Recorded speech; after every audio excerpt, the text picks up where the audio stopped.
Oke, waktu pretest sudah selesai ya teman-teman. Linknya ditutup.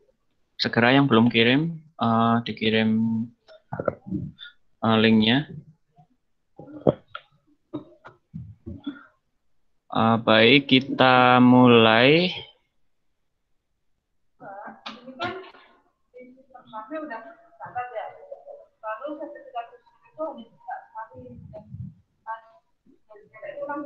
Sudah terlihat belum ya teman-teman? Sudah, Kak. Oke, sudah ya. Bismillahirrahmanirrahim. Kita mulai untuk acara 3, jaringan epitel.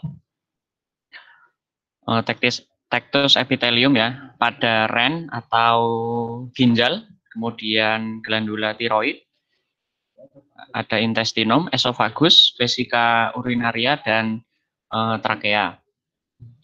Ini rekamannya di record. Nanti silakan teman-teman setelah ini. Putus-putus suaranya. Aku putus-putus suaranya.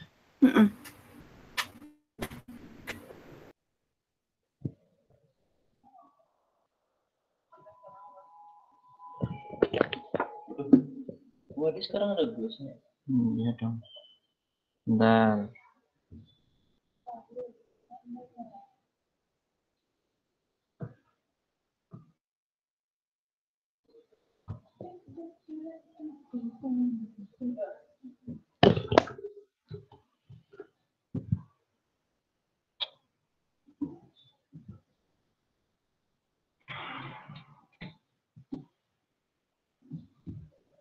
Kalau sekarang, cek. Udah lancar, Kak. Oke.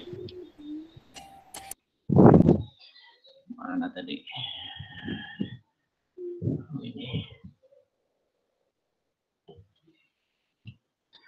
Ini rekamannya di record ya, nanti teman-teman bisa menyaksikan lagi lewat YouTube. Setelah ini akan langsung di-upload di YouTube.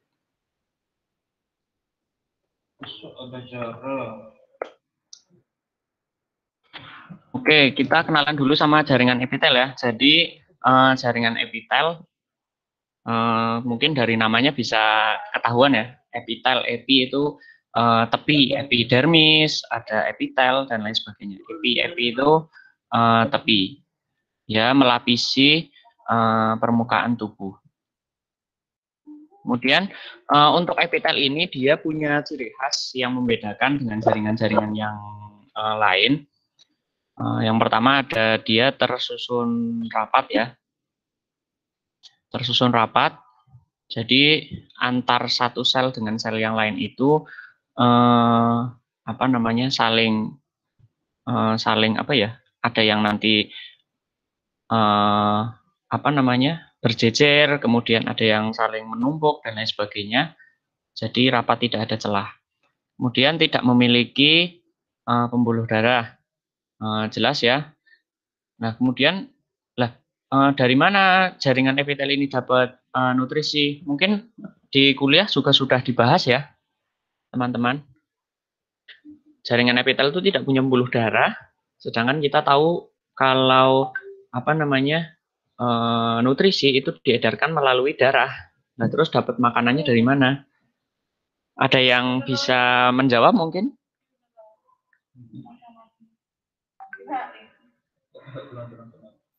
Dari membran basal dan lamina propria. Oke, benar ya. Jadi dari membran basal dan lamina propria. Dia di apa namanya secara difusi nanti untuk persebaran si jaringannya. Kalau jaringan epitelnya semakin ke atas, ya berarti dia tandanya semakin tua dan nanti akan mati.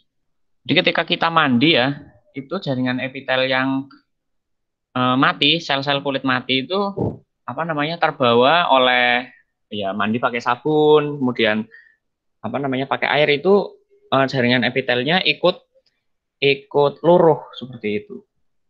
Terus nanti dia akan meregenerasi lagi. Jadi akan tumbuh jaringan-jaringan epitel yang baru lagi. Oleh karenanya, ciri khasnya juga dia memiliki daya regenerasi yang tinggi. Ini ya, menyegarkan ingatan teman-teman. Untuk jaringan epitelium ada yang simplex, ada yang simple, kemudian ada yang kompleks, kemudian ada transisional dan pseudo kompleks. Nanti kita bahas satu persatu per organ juga. Untuk yang pertama kita ke simplex dulu. Ini ada squamous simplex. Jadi ini adalah preparat yang akan kita gunakan. Beberapa preparatnya kita buat sendiri, beberapa kita pengadaannya dari Fakultas Biologi UGM ya. Jadi setiap teman-teman kalau misalnya praktikumnya offline, ini nanti teman-teman akan mengamati preparat ini. Jadi nanti setiap orang dapat satu preparat. Yang diamati ya semua. Ini misal yang pertama kita pada ginjal ya. Jadi yang akan kita amati ini yang apa namanya? Yang pink-pink ini. Ini ada pada apa namanya? Ada kucing, kemudian pada mencit. Kita lihat preparat histologinya. Untuk caranya sama ya, kayak kemarin teman-teman di video yang mikroskop untuk mengambil preparat, kemudian cara pengamatan, caranya sama.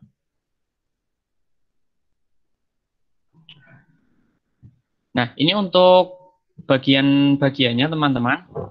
Jadi nanti di RAN, teman-teman selain menunjuk bagian-bagian dari preparat, nanti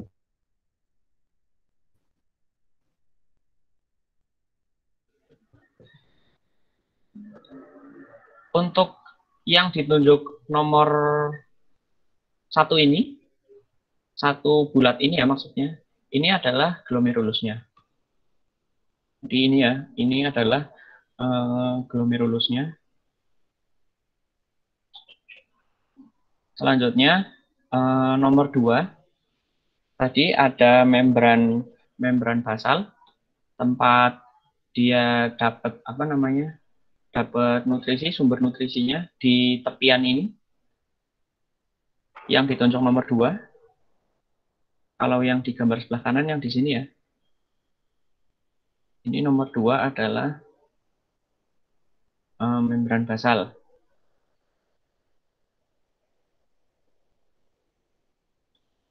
Kemudian ada membran sel, ini enggak kelihatan. Kemudian ada inti sel juga tidak terlihat. Ada satu sel epitel squamous ya, seperti ini di sini.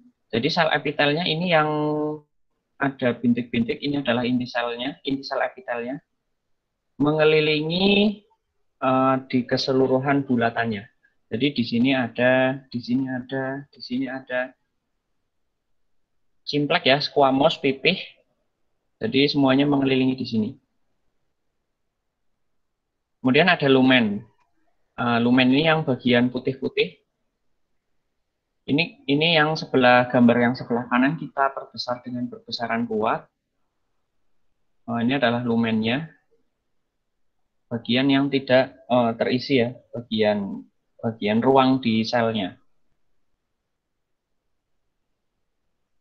Sampai sini ada yang mau ditanyakan terlebih dahulu untuk preparat Tectus epithelium yang squamous?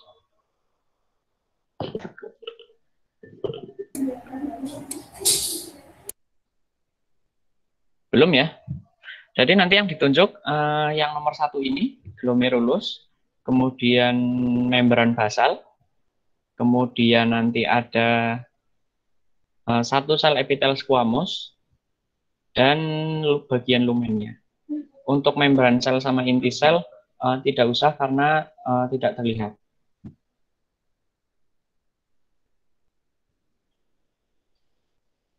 Nah ini ya, kita perbesar dengan perbesaran yang kuat.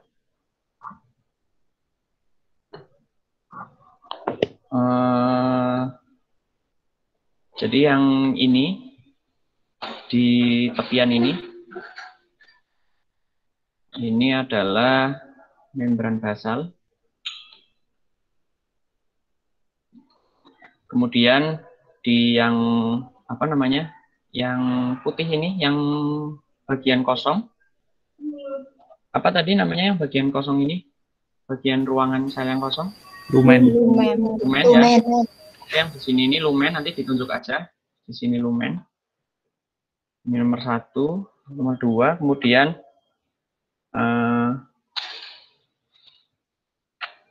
ini nanti dibulat gede aja. Untuk nomor 3, glomerulusnya. Nomornya nggak usah urut, nggak apa-apa ya. Yang penting nanti teman-teman ketika menunjuk itu benar. Lumen, kemudian satu sel epitel ya. Nanti teman-teman tunjuk yang ini aja deh, nggak apa-apa. Yang mana ya? Ini juga banyak, di sini ada, di sini ada, di sini ada. Banyak, nanti ditunjuk aja, dibulatin, kemudian ditunjuk satu sel epitel squamous ya. Satu sel epitel squamous. Itu untuk yang ren. Nah, untuk gambarnya gimana, Mas? Untuk gambarnya nanti teman-teman silahkan buat pakai buat gambar ya, gambar di kertas gitu, pakai pensil boleh, pakai pena boleh. Kemudian nanti kurang lebih gambarnya seperti ini. Jadi kita buat ya, misalkan seperti ini. Ini untuk glomerulusnya. Kemudian ada membran basal. Ini membran basalnya. Nah, kita kan tahu tuh tadi squamous, simplex berarti kan hanya satu lapis. Maka kita buat ya di sini sepanjang ini, karena squamous ya, pipih. Mohon maaf gambarnya ini rapat ya. Nanti teman-teman silahkan bisa menggambar. Pokoknya gitu deh. Ini dipenuhin semua sampai sini ya. Terus digambar semua penuh. Kemudian jangan lupa diberi intisalnya. Nah, ini juga sama. Enggak pakai kursor aku. Ini aku gambarnya gede-gede ya teman-teman, biar lebih cepat. Nanti teman-teman gambarnya kalau bisa yang seragam gitu. Ini biar cepat aja. Oke, jadi gini ya. Nah, epitelnya PP mengelilingi di sepanjang membran basal. Nanti ditunjuk aja. Yang ini membran basalis. Kemudian yang kita dilingkari lagi, ini satu sel epitel. Kemudian jangan lupa ini ada intinya, inti sel. Nah, kemudian, nah untuk bagian yang tengah ini, yang pakai ini ya, kuning deh. Nah, yang bagian yang ini kan sel glomerulusnya ya. Apa namanya, bagian dari sel glomerulusnya yang untuk menyaring darah. Kita buat lingkaran lagi aja, nggak apa-apa, di tengah.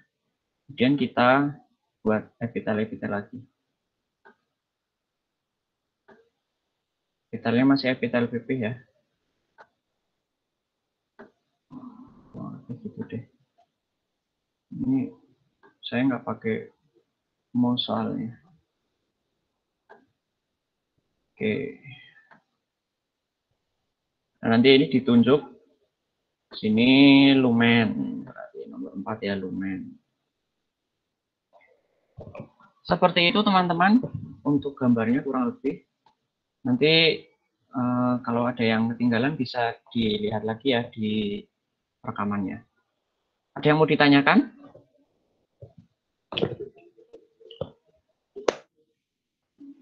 Halo, halo, suara saya masuk nggak ya dari tadi? Jangan-jangan nggak masuk. Masuk. Oh, masuk. Oke. Oke, belum ada ya? Belum. Oke. tadi squamous simplex, sekarang kita ke kuboid. Kuboid berarti ini ya, kubus ya, atau kotak-kotak. Ini preparat yang akan kita gunakan. Ada apa namanya, kelenjar tiroid dan tiroid dari mencit. Nanti preparatnya seperti ini. Jadi kalau kita amati ya, preparatnya itu kecil ya, cuma segini, bulat-bulat gini. Ini preparat yang akan kita amati. Nah, ini untuk glandula tiroid. Kalau kita perbesaran dengan perbesaran yang lemah, jadi jangan anggap ini pipih ya teman-teman. Jadi ini adalah kuboid, tapi memang bentuknya itu tidak beraturan, atau bukan tidak beraturan, apa ya, bersegi banyak seperti itu. Ini untuk perbesaran yang lebih kuat lagi. Oke, ini kalau kita lihat dengan apa namanya, gambar-gambar yang lain. Ini semuanya, gambar ini adalah kelenjar tiroid ya.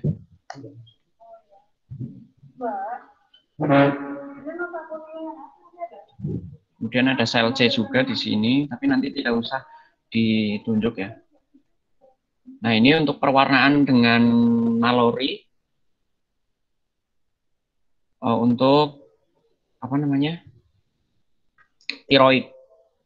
Jadi pewarnaan selain hematoxylin eosin nanti ada banyak ya, ada Mallory, ada safranin, ada PAS dan lain sebagainya. Pokoknya kalau warnanya pink-pink gitu, ada pink sama ungu atau biru gelap ya, itu sudah jelas hematoxylin eosin. Tapi kalau warnanya sudah agak beda, ini kan warna dasarnya biru, apa ya, ya biru lah ya, itu warnanya sudah beda. Nah, ini kalau kita lihat dengan mikroskop elektron.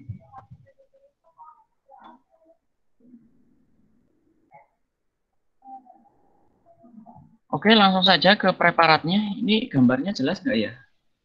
Oke, nanti ada gambar yang lebih jelas seperti ini. Ada glandula tiroid. Yang pertama sel epitel kuboid nomor 1 ini, yang kotak kecil. Di sini berarti ini ya, sel epitel kuboid. Ini sel epitel kuboid. Kemudian nomor 2 ada membran basal, sama seperti yang tadi. Ada membran basal ini mengelilingi di sini. Kemudian ada massa koloid. Nah, jadi yang pink-pink ini adalah massa koloid. Massa koloid ini apa Mas? Massa koloid ini nanti isinya tiroglobulin. Jadi yang apa namanya, simpanan dari hormon tiroksin. Nah, kalau orang gondok, kalau orang kena penyakit gondok ya, kekurangan iodium, itu kan bagian sininya besar ya, bagian di kelenjar tiroidnya. Nah, dia tiroglobulinnya juga membesar. Akhirnya ketika tiroglobulinnya membesar, selnya membengkak seperti itu. Jadi itulah kalau gondok. Kemudian ada membran selnya. Ini ya, tipis ya. Tipis ya. Di sini juga ada. Kemudian ada inti selnya, ada sitoplasmanya. Nah, kita lihat gambar ini aja supaya lebih memudahkan. Jadi kita ambil contoh ini aja deh.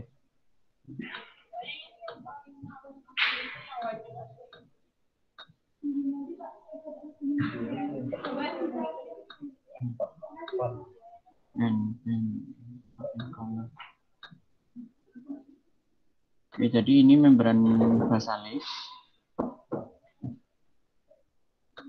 Nomor 1 membran basalis, kemudian nomor 2 ada 1 sel epitel. Ya. Kemudian misal kita tunjuk ini ada inti selnya. Kemudian ada sitoplasmanya. Tahu ya sitoplasmanya? Di bagian selnya. Kemudian ini ada massa koloid. 1, 2, 3, 4, 5. Massa koloid. Kemudian ada lumen. Ini nomor 6. Ada lumen. Ini untuk preparat gambarnya. Nah, untuk gambar tangannya kurang lebih kayak gini teman-teman. Jadi sama ya, kita buat dulu. Nah, karena dia epitel kuboid, maka otomatis kubus dong. Ini harusnya rapat ya. Nanti teman-teman buat rapat.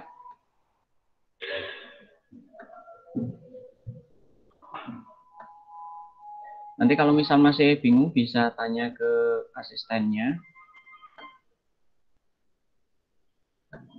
Gini. Ini kuboid.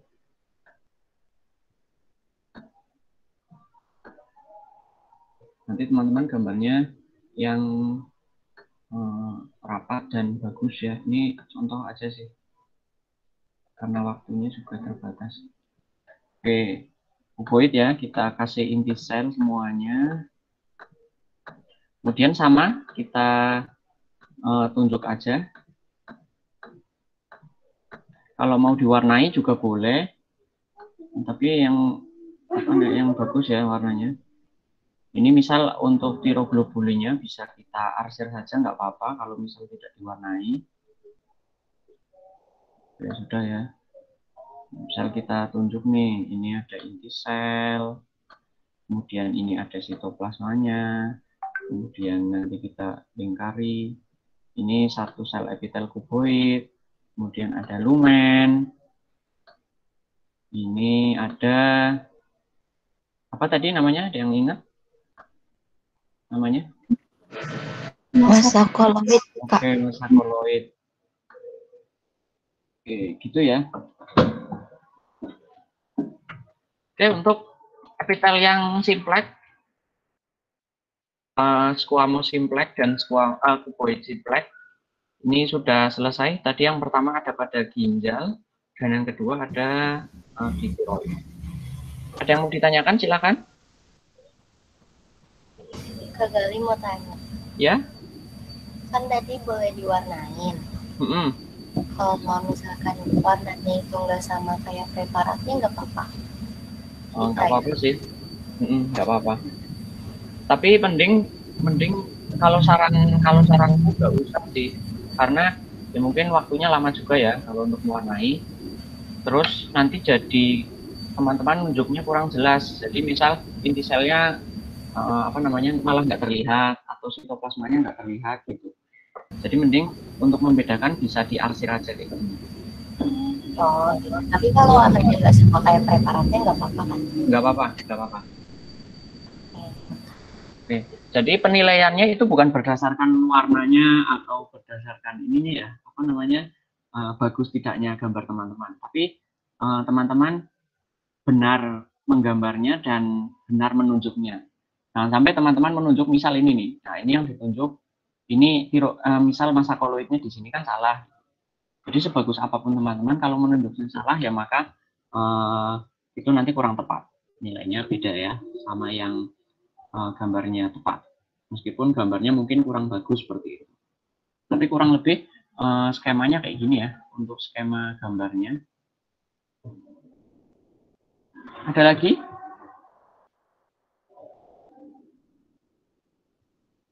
Oke, kalau nggak ada, kita lanjut ke kolumner simplex yang akan disampaikan oleh Mbak Ana ya. Mbak Ana atau Karomah ya? Saya lupa. Mbak Ana atau Mbak Karomah ya? Mbak Ana dulu. Aku lihat. Oh, Mbak Ana dulu. Oke. Oke, silakan Mbak Ana. Oke.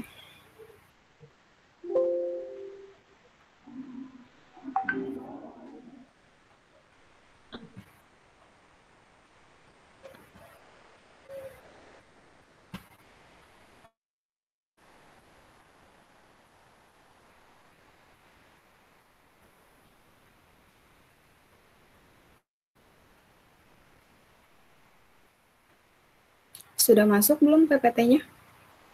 Sudah, Pak. Sudah, Pak. Oke. Kita lanjut ya ke preparat selanjutnya, yaitu masuk ke Tectus epithelium columnar simplex. Jadi, tadi Mas Gali udah jelasin kalau epitel itu banyak macamnya, ada yang pipih, ada yang kuboid. Nah, kali ini kita masuk ke preparat yang Tectus epithelium columnar simplex. Artinya, sel-sel epitel itu berbentuk silindris atau kolumner. Nah, di sini namanya kan kolumner simplex, berarti dia tersusunnya cuma selapis ya. Ini bisa dilihat preparatnya. Jadi kalau preparat intestinum itu kayak gini. Nanti, nih, analoginya ya. Kita ngambil, oh ya bentar. Tadi kan Tectus epithelium columnar simplex. Nah, sekarang kita mau bahas organnya tuh organ intestinum. Tadi Mas Gali udah ngejelasin belum kalau epitel itu, sel epitel itu punya berbagai macam fungsi. Ada yang tahu nggak? Nggak ada yang tahu? Oke. Jadi, kalau sel-sel epitel itu, dia punya berbagai macam fungsi. Salah satunya adalah untuk absorpsi atau penyerapan kan. Nah, intestinum ini termasuk ke dalam, di intestinum ini terdapat banyak sel-sel epithelium columnar simplex. Nah, kalau kita analogikan, kursorku nggak ada ya? Ini kursorku ada nggak? Ada, Kak. Oke, jadi kan intestinum ini kan usus ya. Usus, kemudian kita potong secara melintang, nih. Kemudian kita ingin amati dari sel-sel epiteliumnya. Nah, sel-sel epiteliumnya ini, nih, yang mau kita amati itu yang bagian sini.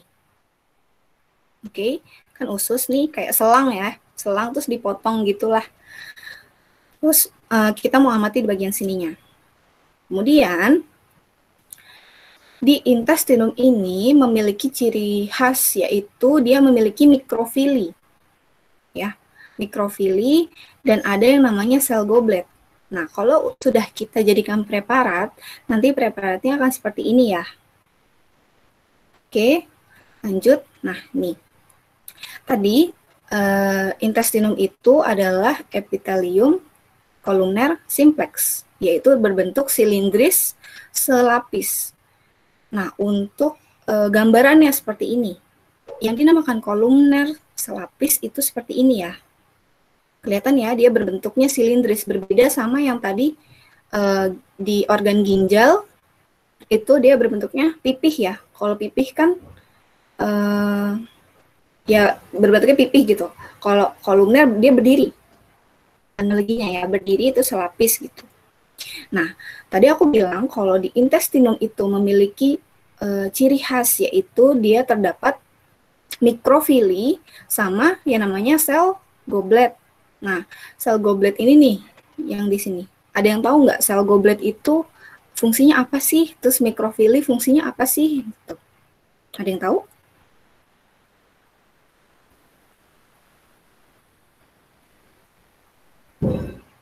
Gak ada yang tahu? Sorry. Gak ada yang tahu ya?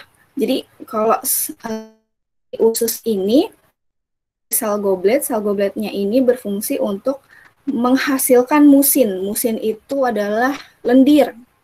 Sama dia juga sebagai pelindung di sel-sel epitelnya. Ya, sel goblet ya. Kemudian mikrofili itu fungsinya untuk membantu penyerapan, membantu absorpsinya. Itu mikrofili. Nah, mikrofili itu nanti letaknya ada di atas di sel-sel epitelnya. Itu. Nih, yang sebelah kiri, gambar sebelah kiri ini adalah gambar perbesaran 4x10 atau 40 ya. Ini 40 kali. Ini adalah intestinum. Oke. Kalau tadi usus kita jadikan preparat akan seperti ini ya, gambar jelasnya. Tapi ini perbesaran yang 4 kali 10 saja. Kemudian di sebelah kanan, ini ada usus perbesaran 100 kali. Yang namanya sel goblet, tadi itu yang ini nih, yang putih-putih ini. Oke, sel goblet ini. Kemudian sel epitelnya itu yang mana? Nih, sel epitelnya itu kan tadi silindris kan, kolumner selapis. Bisa dilihat ya, kolumner dia bentuknya. Tuh. Oke. Lanjut. Nah, ini ada keterangannya. Di organ intestinum, yang pertama, bentar, kursor aku tidak ada. Ini. Yang pertama, ini adalah satu sel kolumner. Oke, kemudian yang kedua, ini ada membran basal. Nih, di atas sel-sel epitel nih, ada membran basal atau ada pembatasnya antara si perkumpulan sel epitel sama entah jaringan ikat kah, entah lumen kah, pasti dia ada yang membatasi, yaitu membran basal. Kemudian ada yang ketiga nih, ada lumen. Lumen itu tadi sudah, oh enggak ya. Jadi lumen ini yang putih-putihnya, ini yang putih-putihnya ini adalah lumennya. Kemudian yang keempat, tadi ada sel goblet, tapi di sini nggak begitu kelihatan ya, nggak jelas seperti yang preparat tadi sudah aku liatin. Nih, ini sel goblet. Jadi sel goblet itu letaknya di atas sel-sel epitelnya.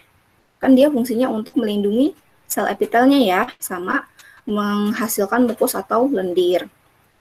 Kemudian yang kelima ada mukusnya. Tapi di sini mukusnya tidak terlalu kelihatan. Di skip aja nggak apa-apa nih yang nomor 5. Kemudian yang keenam ada inti selnya. Yang namanya sel epitel, yang namanya sel ya. Sel epitel itu pasti punya inti sel di dalamnya. Jadi kan kolumner, terus di dalamnya tetap ada inti sel atau nukleusnya. Kemudian yang ketujuh itu ada membran sel. Beda ya antara membran sel dan membran plasma. Kalau membran sel itu yang melindungi si selnya. Jadi kan sel epitel berbentuk kolumner gitu ya. Nah, yang di ujung-ujungnya ini itu adalah si membran selnya. Tapi kalau membran plasma itu yang di paling luarnya. Atau membran basal itu paling luarnya. Nih. Dan ini kan sel epitel ya. Ini sel epitel. Kemudian ini inti selnya. Kemudian yang namanya membran sel itu berarti melindungi si sel itu kan. Nih, membran sel itu yang pelapisnya lah setelah inti sel. Tuh.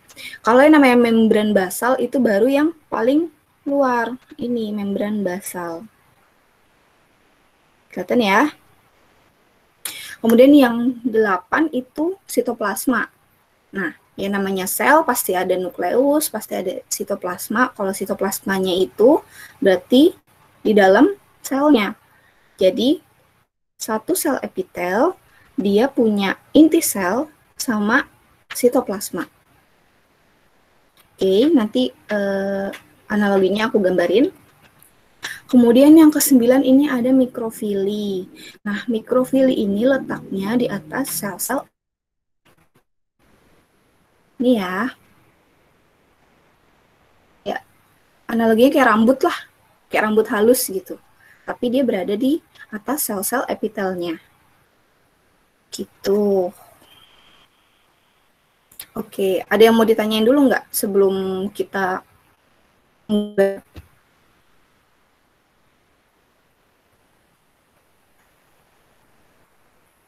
ada yang ditanyain? Oke, langsung kita gambar aja kali ya. Sebentar.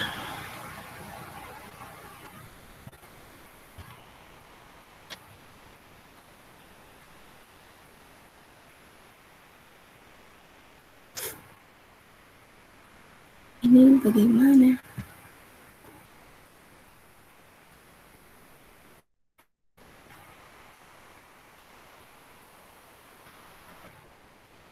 Bentar. Gali?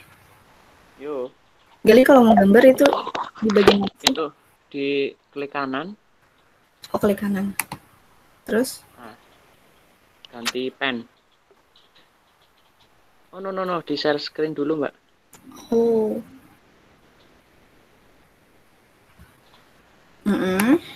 Klik kanan. Nah, itu pointer. Nah, pen. Oke. Nih ya. Kita mau gambar intestinum. Gini lah ya. Nah.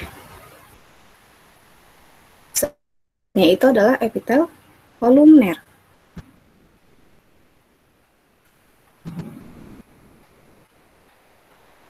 Nah, ciri khas dari sel epitel itu, dia itu rapat. Nggak boleh ada celah. Oke. Ini terus ya pokoknya ya. Kemudian dia tadi ada namanya nukleus atau inti sel. Aduh. Nukleus atau inti sel. Kemudian tadi ada yang namanya mikrofili. Nah, mikrofili itu atas inti sel. Inti sel ada di sel di atas sel epitel.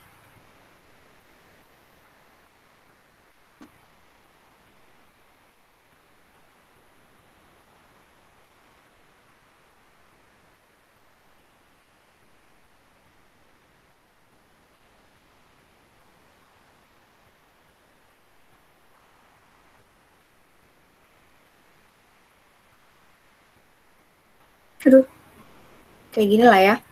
Terus tadi ada yang namanya sel goblet ya. Nah, sel goblet itu letaknya di atas si sel epitel. Jadi analoginya tuh seperti ini nih. Ini kita lihat kalau sel goblet itu biasanya lebih gendut-gendut gitu.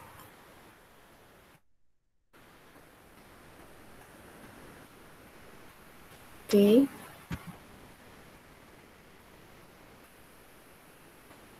Inilah ya.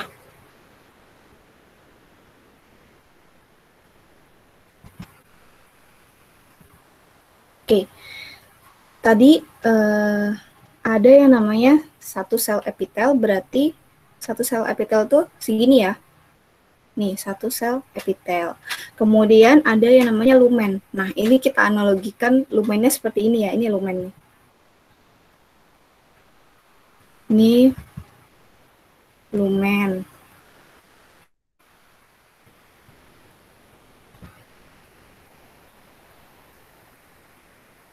Kemudian ada yang namanya mikrofili. Mikrofili ini ya, tadi mikrofili itu ada di atas sel-sel epitelnya. Kemudian ada sel goblet. Sel goblet itu yang ini. Ini sel goblet, ini mikrofili. Kemudian ini satu sel epitel. Kemudian ada inti sel. Inti selnya yang ini. Ya, inti selnya yang itu. Kemudian ada membran basalis ya. Tadi kan membran basalis itu yang melindungi keseluruhan dari sel-sel epitel. Berarti dia ada di mana? Di atas sini ya. Ini. Membran basal. Tapi ini nempel ya, analoginya kan nempel nih membran basalnya. Ini loh, yang namanya membran basal tuh. Dia untuk melindungi. Ini membran basal. Nah, di sini mikrofilinya nih. Di sini mikrofilinya nih. Kemudian ini lumen. Terus, ini udah beda lagi. Ini bukan sel epitel ya. Jadi sel-sel epitelnya tuh yang cuma di sini nih. Ini sel epitel. Kemudian yang di tengah ini bukan sel epitel. Oke. Kemudian ada sitoplasma tadi kan. Nah, sitoplasma itu berarti di dalam satu sel epitel. Ini inti sel. Nah, sitoplasmanya itu yang ini. Nih, ini sitoplasma, ini inti selnya. Oke, ada yang kurang? Ada yang mau ditanyakan di preparat intestinum? Mbak, izin bertanya. Mm-mm. Berarti si sel goblet ini tuh kan menimpa si sel epitelnya itu, Mm-mm. kayak dianalogikan. Nah, itu tuh apa namanya tuh ada space-space-nya gitu ya Mbak. Jadi misalnya tuh beberapa sel epitel baru ada sel gobletnya kayak gitu. Iya, jadi nggak setiap sel epitel itu ada sel gobletnya, tapi di organ intestinum sel goblet ini ada di antara sel-sel epitelnya, gitu. Oh iya Mbak, makasih Mbak. Oke, kayak di gambar ini ya, nih. Kan? Ini sel-sel gobletnya nih yang putih. Dia tuh kalau di preparat kayak ruang kosong aja sih, tapi dia ini menghasilkan mukus atau lendir fungsinya. Jadi nggak setiap satu sel epitel dia punya sel goblet ya, nggak. Gitu.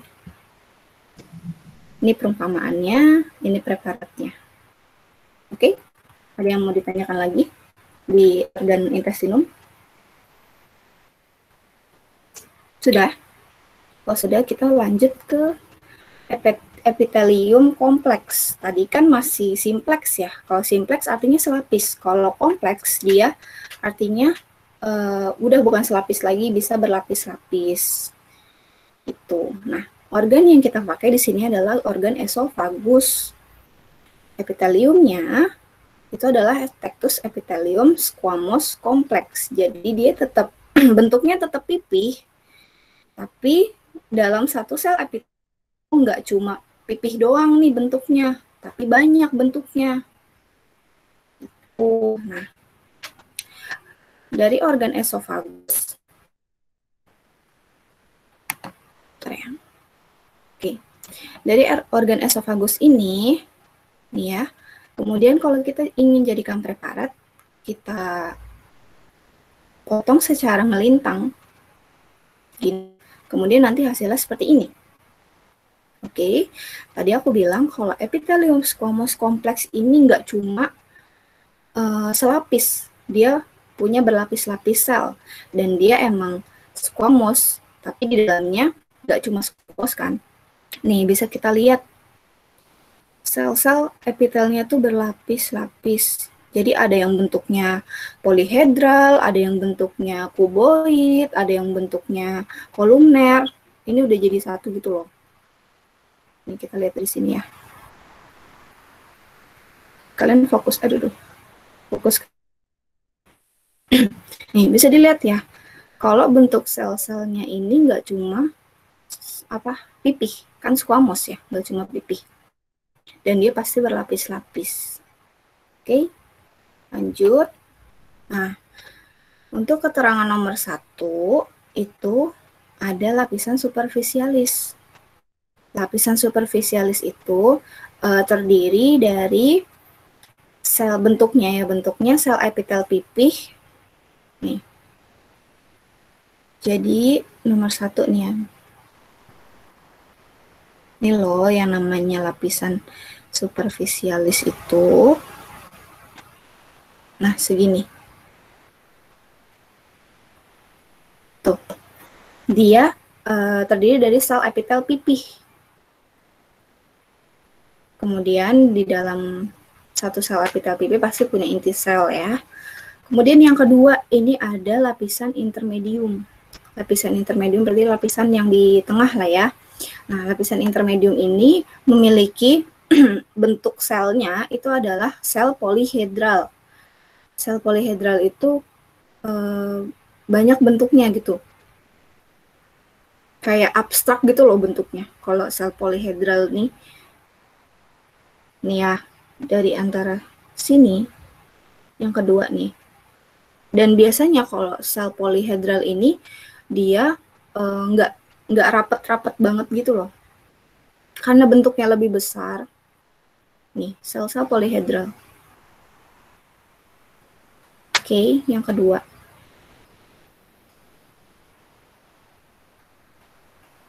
lama-kelamaan dia akan turun gitu.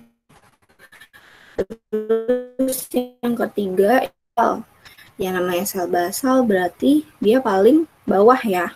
Sel basalnya ini terdiri dari sel-sel kuboid atau berbentuk kubus. Mana nomor 3? Nih, paling atas. Ya, ini loh.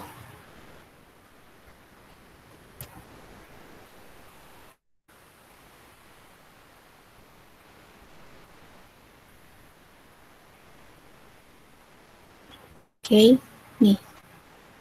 Ini adalah lapisan basal. Kemudian isinya adalah sel-sel kuboid. Terus membran basalnya yang mana? Berarti kalau membran basal dekat sama lapisan basal. Tadi aku bilang kalau misalnya membran basal itu dia melindungi perkumpulan sel-sel epitel sama jaringan lain. Ya kan? Nomor 4 nih ya, membran basal. Berarti dia letaknya di paling luar. Karena di sini kan ada banyak Ada banyak sel epitel. Kemudian yang luar ini bukan sel epitel lagi, makanya harus dilindungi sama membran basal. Itu. Oke. Tectus epithelium squamous kompleks berarti dia isinya bukan cuma sel pipih selapis aja, tapi banyak bentuk selnya. Makanya dia punya ada 3 lapisan di esofagus. Yang pertama ada lapisan superficialis. Lapisan superficialis ini dia punya di dalamnya terdiri dari sel-sel epipih. Terus yang kedua lapisan intermedium atau yang di tengah-tengah ya, dia itu punya bentuk-bentuk sel yaitu sel polihedral. Biasanya sel polihedral ini sel yang besar-besar. Kemudian ada lapisan basal yang terakhir. Lapisan basal ini lapisan paling dalam. Kemudian dia punya bentuk selnya itu adalah sel kuboid. Setelah itu ada membran basal. Tuh. Oke. Ini ya preparatnya. Ada yang mau ditanyain dulu nggak?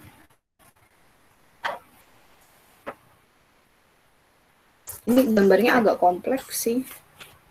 Karena selnya berlapis-lapis. Gak ada yang mau ditanyain lagi? Kita langsung gambar ya. Oke, ini kita gambar. Enggak ada.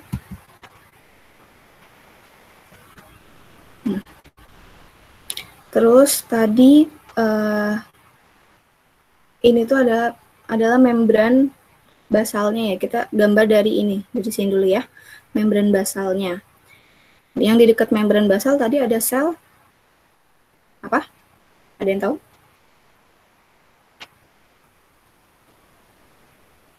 Halo teman-teman.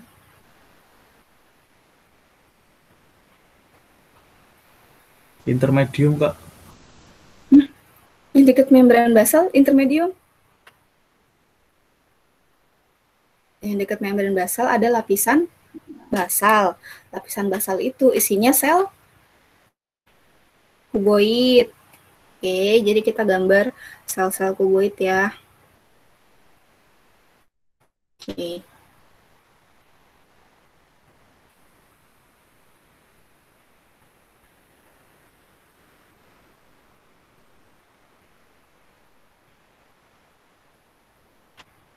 Beginilah ya. Ternyata susah gambar. Gitu. Kemudian tetap ada inti selnya.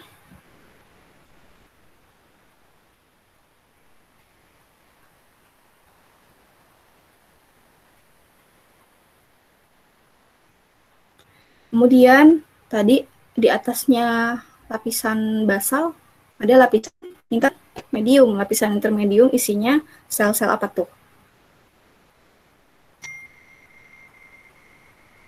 Sel. Sebentar. Sel polihedral. Oke, sel polihedral lah ya. Kalau sel polihedral tuh biasanya bentuknya nggak beraturan. Kita singkat aja lah ya, soalnya ini kayak gambarnya, preparatnya nggak digambar, soalnya kan terlalu kompleks. Jadi kita singkat aja. Yang pertama ada lapisan basal. Lapisan basal itu sel-sel kuboid. Kemudian ada lapisan intermedium. Lapisan intermedium ini lapisan yang isinya sel-sel polihedral. Kemudian ada yang paling atas itu baru lapisan superficialis. Lapisan superficialis itu isinya ada sel-sel epitel pipih. Oke, namanya epitel pipih. Ini nanti, ini kalau misal aslinya tuh nggak cuma satu baris gitu nggak ya, tapi banyak tuh numpuk dia. Gini ya. Oke.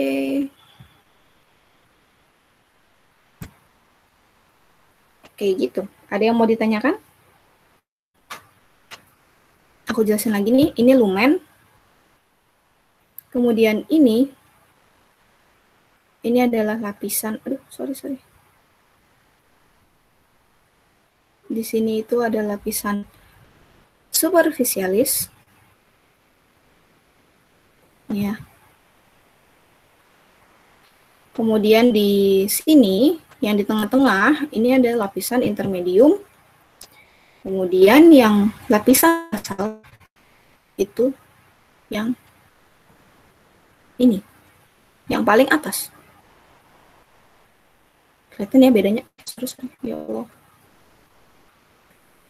Tuh. Lapisan intermedium tuh yang agak renggang-renggang tuh, sel polihedral. Gitu. Sebenarnya di sini yang penting tuh kalian bisa membedakan sih antara lapisan ini isinya sel ini gitu. Oke? Ada yang ditanyain lagi? Tidak ada? Kalau tidak ada, kita lanjut ya guys.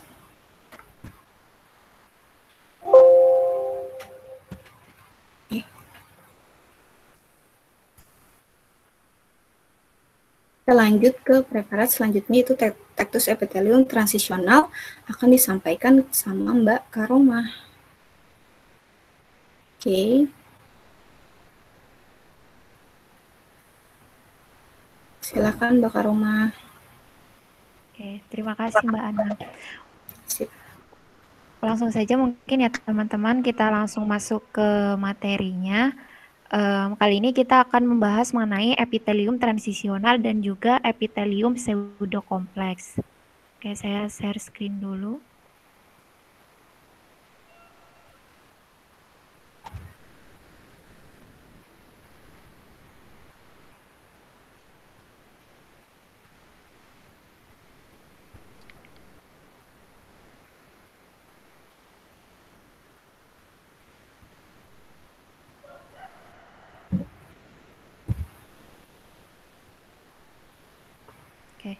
Sudah kelihatan teman-teman PPT-nya? Sudah. Oke, langsung saja ya. Untuk epitelium transisional ini merupakan epitel yang berlapis. Nah, bentuk dari epitelium transisional itu menyesuaikan atau tergantung dari kondisi volume ruangan. Jadi ketika kosong, maka sel permukaannya itu akan terlihat kasar dan juga sedikit bulat. Sedangkan ketika teregang, maka selnya akan terlihat lebih pipih dan juga memanjang. Selain itu, epitelnya itu akan terlihat lebih menurun. Nah, salah satu contohnya yaitu ada vesika urinaria. Di sini ini adalah preparatnya. Preparat dari vesika urinaria, kemudian langsung saja. Nah, untuk vesika urinaria ini merupakan kantong yang berfungsi sebagai tempat penyimpanan urin. Nah, di sini keterangan di pada lapisan 1, jadi di sini tuh ada 3 lapisan, ada lapisan superficialis, lapisan intermedium, dan lapisan basal.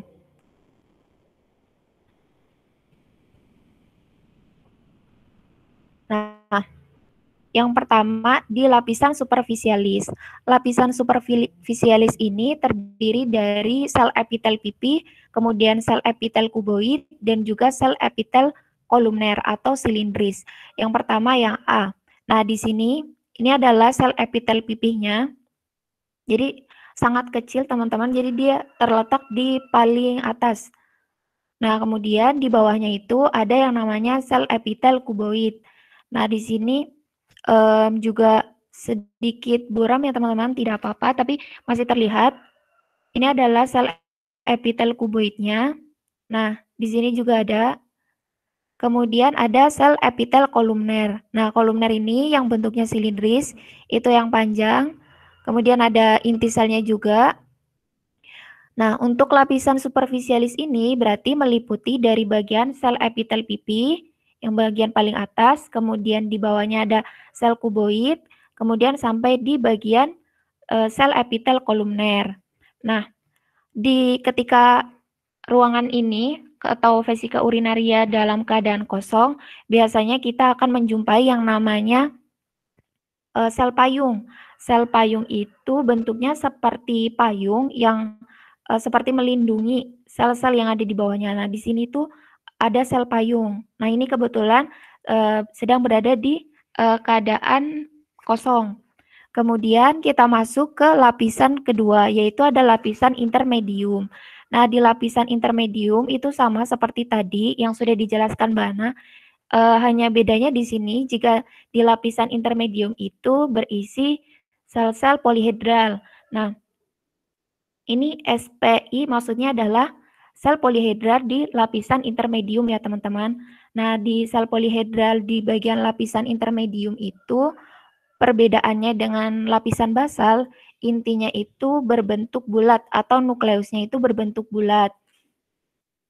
Nah, polihedral sendiri itu kan dari kata poli, banyak ya. Itu artinya bersudut banyak, berarti bentuknya tidak beraturan seperti yang tadi sudah dijelaskan Mbak Ana. Selanjutnya masuk ke lapisan ketiga. Di lapisan ketiga ini kita akan menjumpai yang namanya sel polihedral. Sel polihedral ini memiliki inti atau nukleusnya oval dan dia itu melekat pada bagian membrana basalis. Nah, ini selanjutnya di bawah lapisan basal kita akan menjumpai yang namanya membrana basalis. Nah, membrana basalis sendiri merupakan tempat melekatnya sel epitel atau melekatnya epitel, ini yang bagian atas, dengan jaringan ikat di bawahnya. Kemudian kita lanjut, sampai di sini teman-teman ada pertanyaan? Oke, kalau belum ada saya lanjut ya. Kemudian kita masuk ke epitelium pseudokompleks. Nah, epitelium pseudokompleks ini disebut juga sebagai epitel berlapis semu. Jadi dia itu sebenarnya termasuk epitel selapis, namun bentuk dan ukuran selnya itu tidak teratur. Jadi tapi semua selnya itu bertumpu pada membrana basalis. Hanya saja ada sel yang sampai pada ke permukaan, ada juga sel yang hanya sampai di bagian basal. Nah, contoh organnya yaitu ada trakea. Nah, di sini kita juga, nah di sini sudah terlihat ada sel-sel yang sudah sampai di permukaan, ada yang di bagian basal saja. Nah, untuk bagian trakea di sini, nah di sini kita menjumpai ada yang namanya silia. Kan tadi Mbak Ana menjelaskan ada yang namanya fili, ada mikrofili, kemudian ada silia. Mereka sama-sama terlihat seperti rambut-rambut kecil gitu ya. Tapi apa sih perbedaannya dari ketiga itu? Adakah teman-teman yang sudah tahu? Oke, mungkin saya terangkan saja ya teman-teman, untuk fili itu sendiri itu merupakan penjuluran dari struktur mukosa. Sedangkan untuk mikrofili itu sendiri merupakan penjuluran dari sitoplasma sel epitelnya. Sedangkan silia itu merupakan rambut kecil yang fungsinya untuk menyapu partikel atau benda asing yang masuk ke dalam saluran pernafasan. Jadi kalau trakea itu merupakan salah satu saluran pernafasan ya teman-teman. Sedangkan untuk kerongkongan itu masuk ke dalam saluran pencernaan. Jadi harus dibedakan mana yang trakea dan juga mana yang kerongkongan. Oke, kita masuk ke organnya. Yang pertama adalah membrana basalis. Nah, di sini membrana basalis itu yang memisahkan antara bagian epitel dengan jaringan ikat di bawahnya. Kemudian ada sel apikal. Nah, di nomor 2 ini ada sel apikal. Jadi ini adalah sel-sel epitel yang mencapai ke permukaan. Sedangkan yang nomor 3 ini adalah sel epitel yang hanya ada di bawah saja atau di bagian basalnya saja. Jadi tidak mencapai ke permukaannya. Tapi semua ini, sel ini ada sel apikal dan juga sel basal, semuanya itu bertumpu pada bagian sini, pada bagian basal. Kemudian nomor 4-nya kita akan menemukan yang namanya silia. Nah, di sini atau di sini nih, lebih jelas. Ini adalah silianya yang tadi berfungsi untuk menyapu partikel atau benda asing yang terbawa. Kemudian nomor 5, kita akan menemukan yang namanya sel goblet. Nah, sel goblet ini yang terlihat seperti bolong-bolong gitu ya teman-teman, putih-putih, tidak ada inti selnya. Nah, sel goblet ini masih ingat tidak teman-teman tadi yang dijelaskan sama Mbak Ana? Sel goblet itu menghasilkan apa sih? Lendir. Iya, betul. Ya, sel goblet ini menghasilkan lendir. Nah, di sel goblet yang dia dari trakea ini berfungsi untuk menghasilkan lendir yang mana lendir ini untuk menahan benda asing atau bakteri yang masuk ke dalam saluran pernapasan. Kemudian masuk ke bagian yang keenam di sini itu ada lumen-lumen atau ruang kosong ya teman-teman. Kemudian kita langsung saja untuk menggambar organnya. Kayak di sini saja.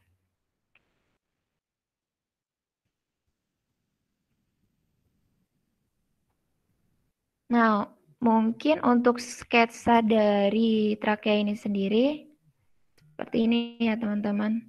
Mohon maaf nih, soalnya susah juga. Oke, ini adalah membrana basalisnya. Kemudian kita gambar sel epitelnya di sini.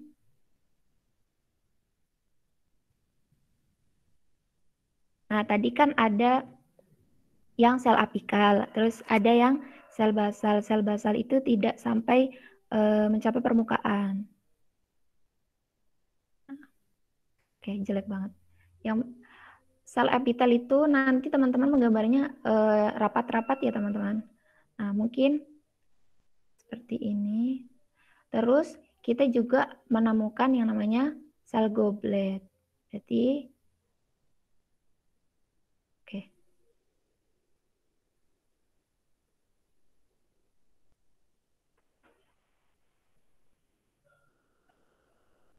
Terus ada lagi sel. Kemudian ada sel basal, ada sel apikal. Aduh. Kurang lebih seperti ini ya teman-teman.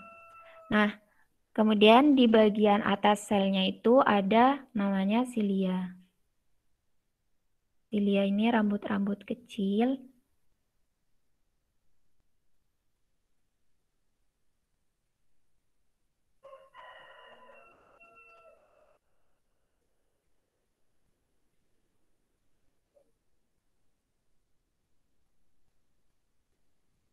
Oke, mungkin tidak sampai semuanya. Terus jangan lupa ada inti sel juga. Aduh.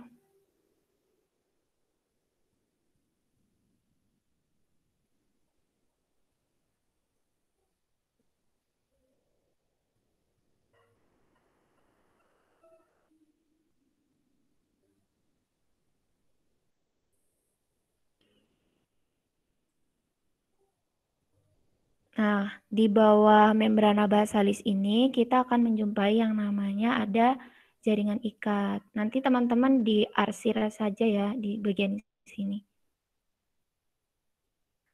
Nah, jadi nanti teman-teman tinggal ditunjuk-tunjuk saja. Yang ini adalah bagian silia. Ini adalah silia. Kemudian ini adalah nukleusnya. Terus kalau satu ini ya, satu ini disebut dengan sel apikal. Kemudian yang ini adalah sel basal. Kemudian di sini, di sini ini adalah membrana basalis. Kemudian ini adalah sel goblet. Nah, lumennya di mana? Lumennya itu di sini. Ini di sini lumen.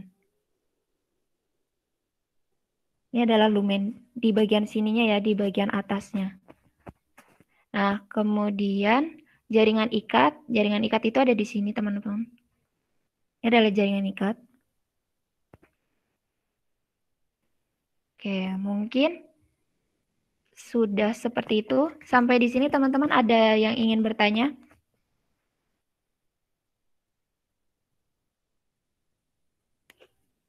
Halo, suara saya masuk kan ya teman-teman?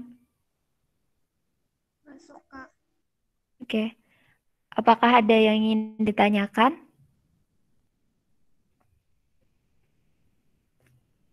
Untuk sketsa bagaimana? Apakah bisa dipahami?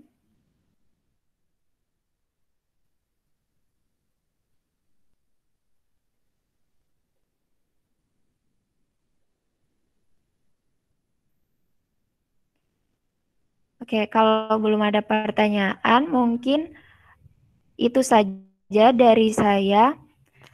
Dari Mas Galih atau Mbak Ana mungkin ada tambahan?